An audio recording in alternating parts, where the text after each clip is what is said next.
Jojo, good morning at ngayong araw ay magbe-breeding tayo.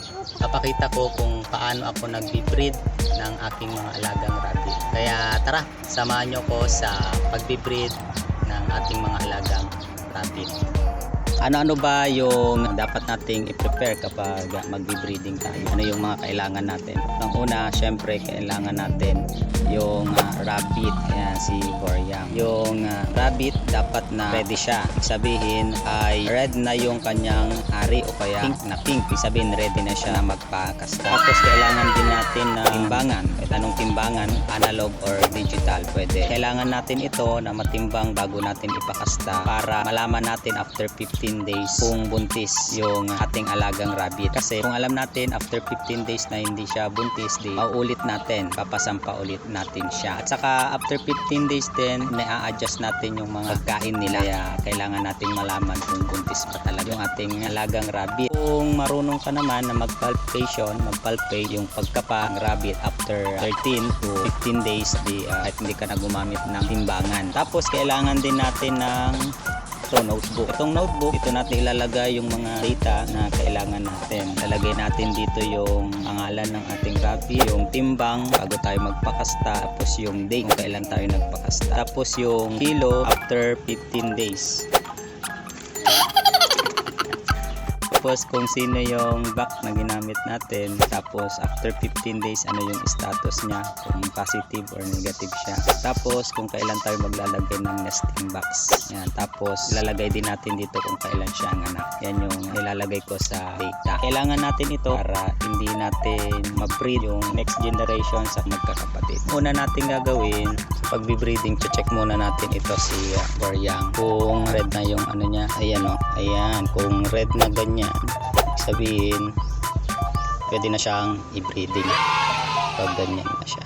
Kung bago ka lang pala sa channel na ito, kung gusto mong matuto tungkol sa pag-aalaga ng rabbit, kaya nakakatulong sa iyo yung mga video na nandito sa channel na ito, huwag mong kakalimutan na i-hit yung subscribe button dyan sa baba. Huwag mo rin kakalimutan na hit yung notification bell para lagi kang updated sa mga video na ilalabas natin. Titimbangin muna natin siya kung ilan yung timbang niya. 2.217.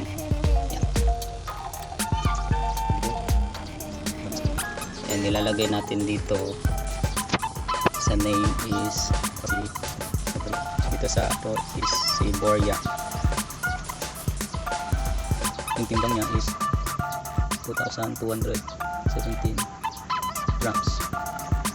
Tapos ngayon ay November 17. Tapos name of bag, yung gagamitin natin ay si Heicho. Ito si Heicho, ang gagawin ko, kukunin ko siya. Tapos ayan,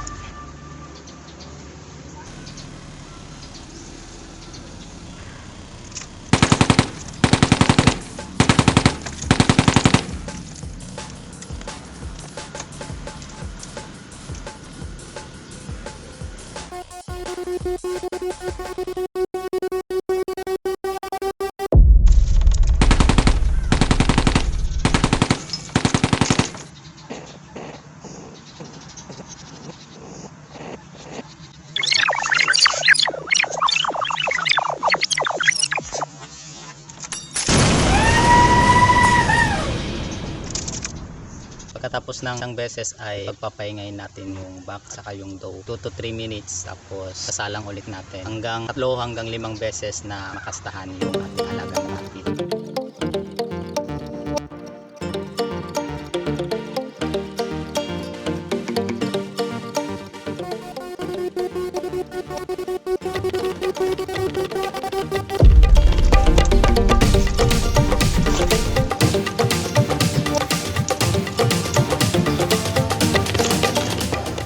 Pag tumumba na yung ating alagang rabbit, ibig sabihin yan, lumabas na yung kanyang sperm cell. What? Successful na yung kanyang pagsasampa, pag-i-stud. Diba, Hijo?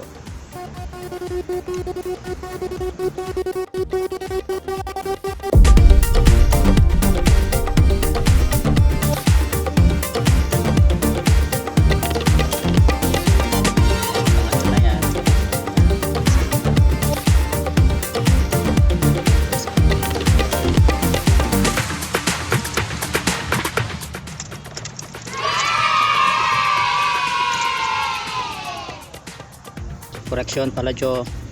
Sorry. Ito ay 7 pala ngayon. Hindi ko nakita kaninang umaga. November 7 pala ngayon. November 7. Kita natin ng 0. Hindi ko nakita kaninang umaga. November 7, 2023. Ayan Jo, at successful yung pag-breeding natin. After 15 days, malalaman natin kung buntis ba yung ating alagang